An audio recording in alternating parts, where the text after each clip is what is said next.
First ever National Snooker Week, the first time in association with World Snooker. And what we'll be doing in 115 clubs is opening our doors to people and saying, look, come back in and rediscover this wonderful game of snooker. We'll have events, we'll have competitions, we'll have prizes. It's the first week of the school holidays, and parents throughout Britain will be scratching their heads wondering how to keep the kids entertained. And this is a safe, friendly environment for them to come amuse themselves and really get in touch with what is a very, very skillful sport. And on that note, I think snooker is, unlike some of the easier sports, like let's say for instance football, it's entirely possible to find it very difficult to play. Yet with a few simple tips you can have a really satisfying time, a little bit like golf. When you see the ball first rising off the ground, you think you're going to be Tiger Woods. Well, what we want to do is not only open the doors and let people, kids, parents experience the game, but we want to show them how to do it. We want to show them how to lift the ball off the ground so that they get a really good snooker experience. So it's a real chance to be a part of the snooker revolution. We sat down some months ago now and said, well, what's our next level? Where do we go from here? And the interesting idea that came straight through is, what about a National Snooker Week? What about opening the doors of all 115 Riley snooker clubs up and down the country? Open the doors for free. You know, on the one side, you've got the mums and dads who've got their kids on the first week of summer holiday, really looking for a safe environment, somewhere their kid can enjoy themselves. Me personally, I want to get people with their heads coming out of their Game Boys and texting. I want to get them doing something constructive. Knocking balls around a snooker table was a very good start.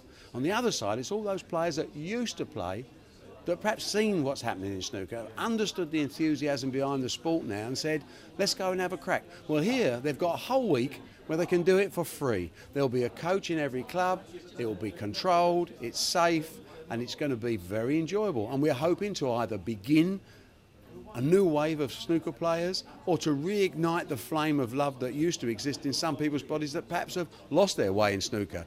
Everybody's welcome. I think it's going to be a fabulous week, and all credit to Riley's for making all these facilities available totally free of charge. What would you say to the next aspiring young thing who wants to be the next Ronnie or I was thinking of the snooker today, the next Judd maybe? What do you say to the youngsters coming through?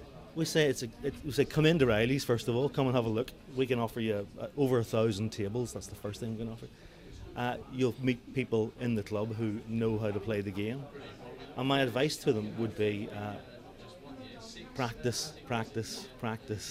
You know, come in, play people of different levels. Don't just play with yourself or play with friends, but you know, play with the other members in the club. Play with the older guys who are there in the club. Get a bit of a challenge going, and then remember that as part of the snooker revolution, we're on the lookout for the new Ronnie O'Sullivan. So we have our Future Stars program. So, you know, make yourself known to us. If you have a talent, make yourself known to us and we'll support you. I think we're a classless sport. I think we're an ageless sport. We're a sport for everybody because it's all about potting balls and building breaks and enjoying yourself. You know, it's a technical game, but it's an exciting game to play. And we need to put that message across to more and more people. The young players that we've got coming through the game today, the Judd Trumps of this world, you know, they're a fantastic example for what kids can do. He's changing his life by way of being a professional snooker player. And behind him are dozens and dozens of other kids coming through the Q school, coming through the lower ranks, through the qualifying tournaments, that are the superstars of tomorrow. What we're giving here is an opportunity for people to join in this adventure, this journey that's going through a sport like it hasn't gone through any other sports for years and years. Snooker's been in the doldrums. We know that. We're aware. We're not unaware of problems. We know we've got to do something about it. National Snooker Week is the first stage. It's not the last thing, but it's the first stage of saying, come back to snooker. Come and enjoy the sport. The rewards are out there, but most importantly, it's a very good game and you'll enjoy it.